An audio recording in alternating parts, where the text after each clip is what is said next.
आज का क्वेश्चन है हमारा, आपकी राय में राजनीतिक सिद्धांत की विषय वस्तु क्या होनी चाहिए। राजनीतिक सिद्धांत एक ऐसा अनुशासनबद्ध अन्वेषण है जो राजनीति को संगठित करता है। इस कारण इसकी विषय वस्तु समय समय पर बदलती रहती है।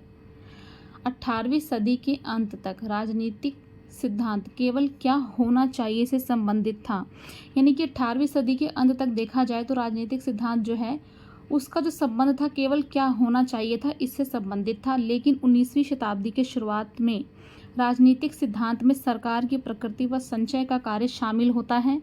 राजनीतिक सिद्धांत का कार्य व्यापार वर्तमान में सरकार की प्रकृति तथा उचित प्रयोजन हो गया है। संसार के तेजी से बदलते स्वरूप के साथ राजनीतिक सिद्धांत में विचारधारा की समाप्ति हुई है तथा इतिहास का अंत तथा भीषण आक्रमणों ने उत्तरजीविता बनाई रखी है। आगे राजनीतिक सिद्धांत का अध्ययन करना उस प्रसंग का अध्ययन करना है जिसमें वह विद्यमान होता है। राजनीतिक सिद्धांत राजनीति को राजनीतिक व्यवस्था के दायरे में, राजनीति को सामाजिक व्यवस्था के दायरे में और सामाजिक व्यवस्था को उस अवधि जिसमें वह विद्यमान है और उस परिवेश जिसमें वह पलता है में समझ जाने की आवश्यकता है। शेल्डन वालिन पॉलिटिक्स एंड विजन 1960 राजनीति सिद्धांत की विषय वस्तु में निम्नलिखित को शामिल करते हैं। तो इसमें कुछ मुख्य बिंदु आएंगे जिसको आप एज इट इज़ लिख लीजिएगा, जैसे कि समूहों, व्यक्तियों तथा समाजों के बीच प्रतिस्पर्धात्मक लाभ हेतु तलाश के इर्द गिर्द केंद्रीभूत होती एक प्रकार की गतिविधि। दूसरा बिंदु है हमारा एक ऐसा कार्यकलाप जो इस तथ्य के अनुरूप है कि यह परिवर्तन व अपेक्षित अभाव की स्थिति में होता है।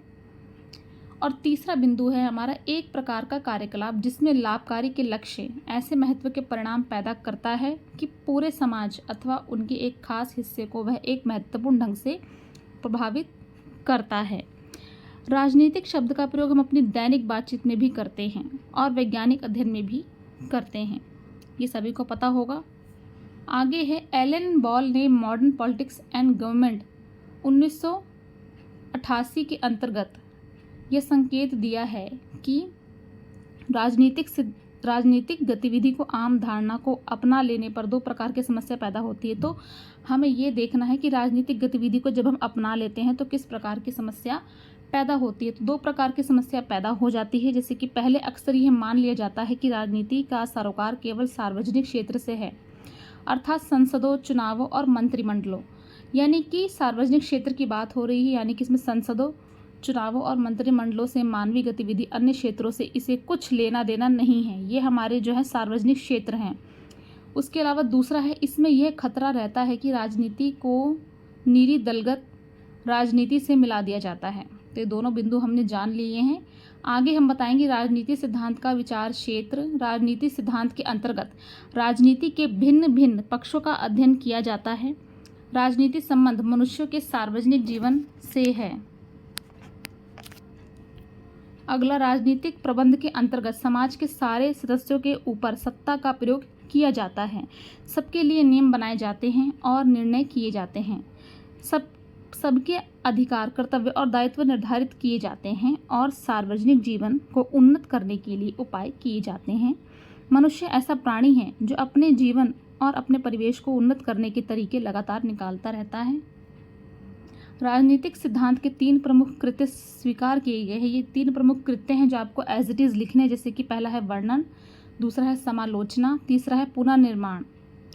आज के युग में राजनीतिक सिद्धांत शब्दावली का प्रयोग विस्तृत अर्थ में होता है। विस्तृत माने कि बहुत बड़े अर्थ में होता है। कोई भी सरकार या शासन व्यवस्था किस तरह कार्य करती है, अर्थात इसमें राजनीतिक संस्थाओं की रचना तथा इनसे जुड़े लोगों के व्यवहार की छानबीन की जाती है।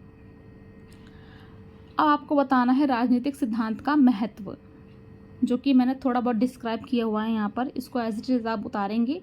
राजनीतिक हमारे जीवन की महत्वपूर्ण भूमिका निभाती है। जब हम वैज्ञानिक पद्धति से राजनीति की समस्याओं का विश्लेषण करते हैं तो उन्हें समझने और सुलझाने में पर्याप्त सहायता मिलती है। जैसे भू विज्ञान से हमें भूकंप के कारणों के बारे में, या आयु विज्ञान से हमें स्वास्थ्य की रक्षा और रोगों के नियंत्रण के बारे में विस्तृत जानकारी मिलती है, वैसे ही हमें राजनीतिक विज्ञान से हमें राजनीतिक जीवन में संघर्ष और हिंसा के कारणों का पता चलता है। यानी कि राजनीतिक जीवन में किस प्रकार से संघर्ष करते हैं या किस प्रकार की हिंसा होती है, इन सब के पीछे क्या कारण हैं, इन सब कारणों का हमें पता चलता है और उनकी रोकथाम के तरीके सीखने को मिलते हैं कि किस तरह से हम इन संघर्ष को, इस हिंसा को रोक सकते हैं।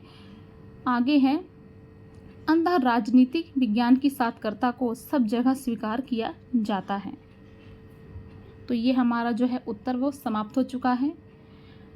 आपको आंसर पसंद आया होगा आशा करती हूँ। अगर आपको वीडियो अच्छी लगी हो तो लाइक कर दीजिएगा और चैनल को सब्सक्राइब कर दीजिएगा। और मेरी यही आशा है कि आप सब लोग अच्छे मार्क्स से जो हैं आगे बढ़ें, अच्छे नंबर प्राप्त करें अपने एग्ज़ाम्स में। तो इसीलिए मैंने जो है आप सबकी सहायता के लिए चैनल क्रिएट किया है। दोस्तों, आपको पसंद आया है तो ज़रूर लाइक कीजिएगा वीडियो को और चैनल को सब्सक्राइब कीजिएगा।